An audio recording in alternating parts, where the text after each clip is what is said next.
Ahoy there, mateys. Today we be reviewing... yeah, enough of that. Hey, how y'all doing? Today we'll be reviewing Ruby Gillman, Teenage Kraken.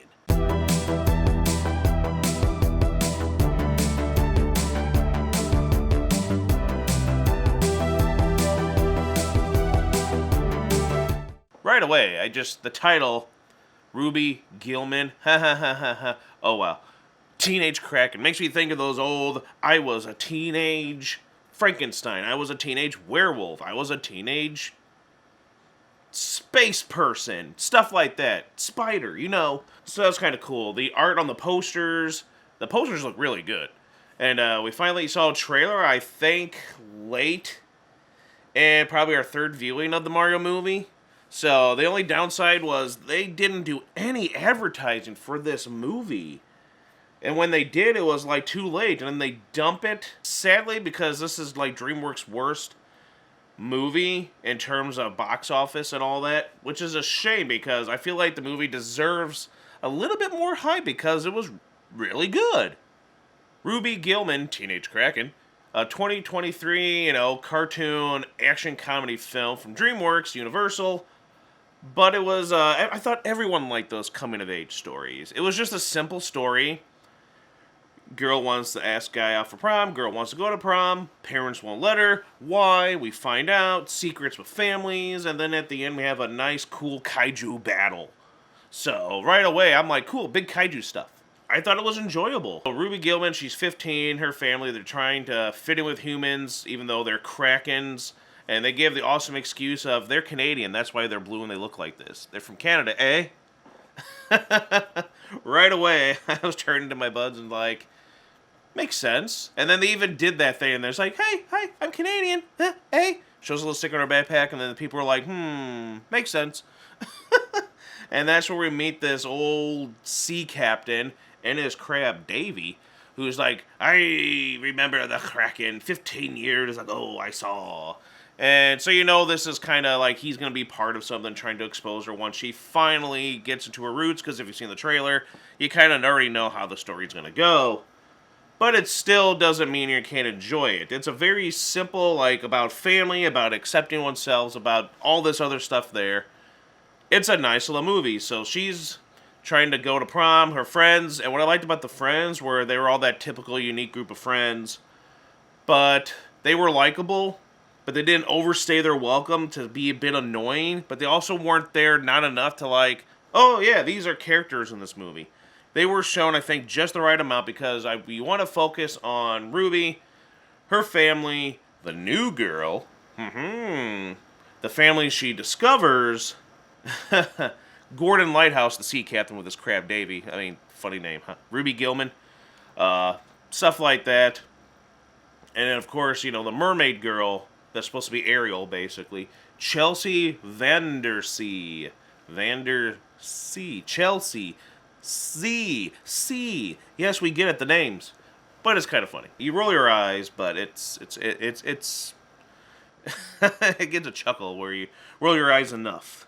And you also focus on Connor, the guy that she likes, tutoring her at math. I like that she's the math person, and I like how right away you can see that he likes the math lingo and the nerdiness of her, so you can already tell they click. And I like the part where they're trying to tell her, hey, you need to go all out, and boom! That was an interesting scene, well shot, all the transitions on these big prom proposals.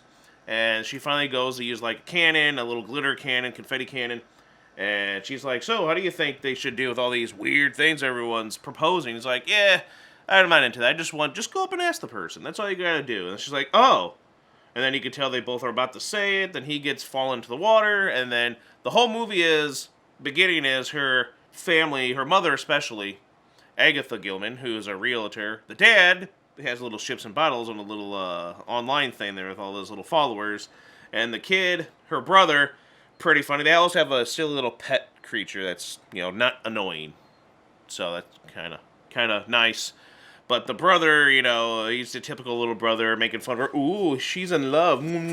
Stuff like that. It's cute. It's your typical stuff. It's enjoyable. It's simple. I like it. And he's really good at dodgeball. And it's like, he's a legend. And then they do that again at the end. It's funny. She knocks Connor into there because the mom tells her, avoid the ocean. We're dangerous things are there. Never go to the sea. Never go to the ocean. Or else you'll, like, die, basically. So she's been scaring her whole life. And then it's obviously because of her Kraken powers. But, you know. So Connor goes in there. She has no choice but to go into the water and save. And that's when she starts realizing, what's all this stuff there? She gets little suction cups. She's glowing, changing. And then Connor's about to drown. She gets rescued. And then we think it's her rescuing. She's like, what happened? And then that's when the new girl shows up, Chelsea. And she's hey, look at me, everyone. Everyone's like, we love you, Chelsea. Excited, the typical popular new girl. You know, the red hair, pretty, all that kind of stuff there. Stepping on people. It's pretty funny. It's all the stereotypical stuff there that you see in these type of things. But it's enjoyable. Got a lot of funny moments. Got a good dialogue between this. And then throughout the rest of the movie, you get those two kind of BFFing. And then her pushing away her old friends. But then again, you know where this is going. And then you hear about going to the ocean. Her, after she grows, that's when everyone's like, there's a monster here. The Kraken has returned. I almost said Gordon Lightfoot. Gordon Lighthouse. That's someone totally different. Go listen to Gordon Lightfoot's music. He's good. The mother sees this and tries to comfort her and help her. And she doesn't get mad at her after she found out she's, growing into this giant form there, and helps her calm down and go back to her regular size. The mother's brother shows up, Uncle Brill, and that's when a lot of the stuff happens. She's like, I have an uncle? He's like, whoa, who's he? He's like, I always knew I had a niece, but now I have a nephew? It's pretty entertaining with all of them. I like the part especially where she yells at all the family members, and then she runs upstairs crying. And then he's like, she didn't say anything about me. I was like, I knew he was going to say that. And then she's like, I don't even know you. So then she gets upset. She learns that she has a grandmama. Remember, it's grandma, it's grandmama. And which I thought was interesting. I'm listening to it. I'm like, is that who I think it is again? And it's Jane Fonda. So I'm like, wow. Last year she played a magical dragon in Luck. This year she is the queen of the ocean type of thing. So I'm like, very interesting. And again, the voices, I thought the voice acting was really neat. I was like, I'm recognizing some people. And some people I just thought were some, and they all did a great job. And I'm like, oh, Will Forte of doing Gordon Lighthouse. Okay, there you go. Et cetera, et cetera. Toni Collette, Blue Chapman, Lisa Koshy. I mean, I was starting to catch all these people. And I was like, okay. This is where we follow. After all this, she gets Uncle Brill to help her in a way. Then she goes under the water, turns this. And the underwater stuff is really good. It's very bright. There's colorful. There's the glowing. And the designs are really nice. And speaking of the designs, yeah, at first you're like, okay, these, it's a different style. But I kind of like it. It has this weird uniqueness to it that I feel like is something that would have came out more in the 90s. I don't know why I'm thinking of stuff like you would probably see in Kablam, or actually kind of like Cloud with a Chance of Meatball type of looking stuff. So yeah, it kind of goes back to that older DreamWorks with the CGI. Yeah, but it seemed like something like that. But I liked it. It was different, and it was really well animated. Well done. A lot of the waters and the lights and darks and the raining and stuff like this, it looked realistic. The character designs I thought looked great. I like when they went from their human form to their Kraken forms. And they were all different for them. And then spoilers, but not spoilers. Only the women of that family become the Krakens, and they're they're royalty. And they protect the sea. So she's, the next in line type of stuff there. And then you find out the reason why the mother ran away and wanted a different life for her kids and family and stuff like that. This big spat between her mother. Then everything gets reconciled in the end. Of course, it's wonderful. Sweet, touching, heartwarming stuff there. So the movie just gives you this good messaging pretty much throughout the movie. And it's nice to see these movies where, again, they didn't, while they're having this, like it's the only women in the family can do this, they weren't really cutting down the men characters in there. The men characters, had a purpose and they were useful. Sure, the uncle was a bit goofy, but he's the goofy uncle. That's what you expect. And there was a good amount of no hating on anyone. Connor was a good character. Chelsea, Ariel, he had this good personality that made you like her, even though at the end she's going to turn into the bad ones, because the story is the Krakens are perceived as the monsters, and the mermaids are not, when it's the other way around. And then I like that whole thing, how it's like, how can I be this? It's like, you told me about these be monsters. I'm a monster. How can anyone like me? How can anyone accept blah, blah, blah?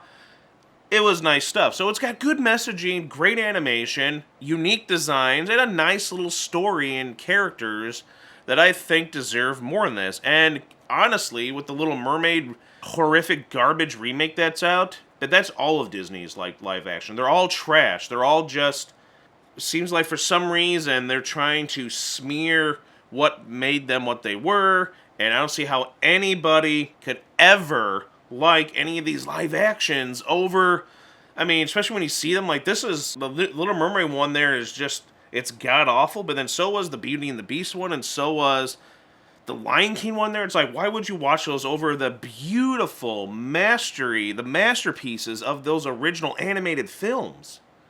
I just don't get it myself. And I like how there were, like, the little cuts and jabs, like, everyone loves mermaids, yeah, because people are stupid. Stuff like that, and she's like, but I'm just a little mermaid, how could you? I'm like, yeah. So it's funny to see him narking on this, but honestly, I think they did a better job of that than Disney did.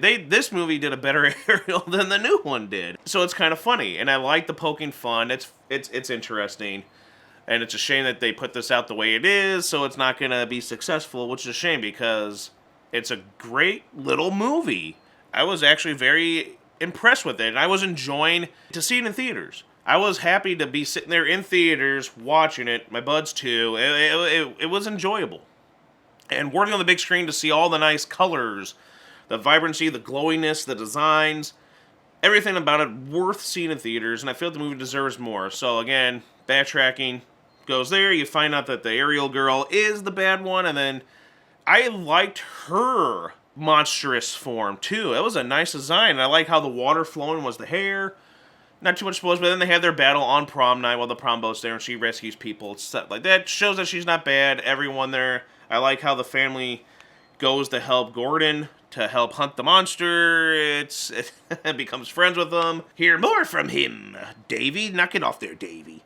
Stuff like that. It was a very enjoyable thing there. I liked all the characters. I liked how the mom reconciled with her daughter, but then also grandmama and the mom, and then find out the family, and she's like, oh, I'm gonna like you, when she finally realizes she has a grandson. And it's very sweet. Animation, again, was really nice. All the colors, and again, they did Under the Sea better than what they did here with this badly CGI'd, badly darkened stuff there. It was more bright, vibrant down there in this. Again, they did better with Ariel and the Little Mermaid type of stuff than Disney is doing with this crap that they're doing now. And it was kind of funny where when I was getting the tickets for this, I just had to do it. So you look there and it's like 90% of the theater was booked for the showing at the time for the Little Mermaid when we were going to. So I was like, I'm going to go take a look inside. Like, not even half the theater was full. So I'm like, how can there have been 90% of the tickets sold that you couldn't purchase on the screen? And then when you go inside, it's in the middle of the movie, and there wasn't even half an audience full of people. I was like, I find that always interesting how Disney does things lately. This one here didn't have 90% of the seatings booked, and there was only like 10 of us in there, because there was only 10 of us in there. There was only like 10 things booked on the screen when we went. So, I mean, take that as you will. But it's a great movie. I feel like it deserves it. It's better. I would say go watch this over that crappy any of the live action ones. They're just terrible. I don't know why Disney does it. We know why Disney does it. And it's a shame. Great characters, great animation, colors, everything about it. It was very enjoyable. We all enjoyed it. And I feel like it deserves, I mean, it had a nice big giant, it was kind of almost like those movies of old, where the giant monsters, kaiju-ish kind of battle fighting at the end. It was nice. It was well done. The messaging, everything. That gets you right here. Really enjoyed it. Great little movie. Underrated. Doesn't deserve the hate and the way that they treated this movie with marketing and everything. Honestly, out of the animated movies, I know everyone wants to go see Spider-Verse. I'm not saying that, but definitely more than Elemental that's out right now. This one over that one for sure. And again, go see this over the Little Mermaid remake. But all in all, in the end, basically just watch Little Mermaid for $19.99 if you want something that's a masterpiece. But this is really good. Great job, and directed by Kirk, D'Amico, etc. Writers Pam Brady, Brian C. Brown, and all that. Everyone involved, I thought, did a great job. Great movie. Go see it, mateys. Enjoy. And I'm going to go see if I can go watch some more giant Kraken mermaid battles. I need to get me a Davy around here. Well, I think I already do, though. Stay down, my friends. Oh, and let me know what you think if you've seen it, or seriously, go see it. Like, comment, subscribe, and we'll see you next time.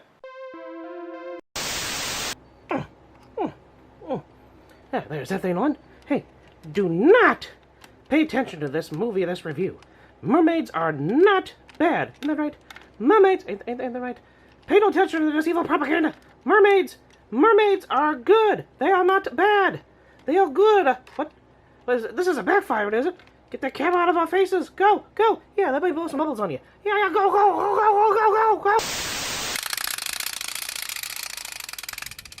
I said go, for crying out loud. Go. Leave us alone.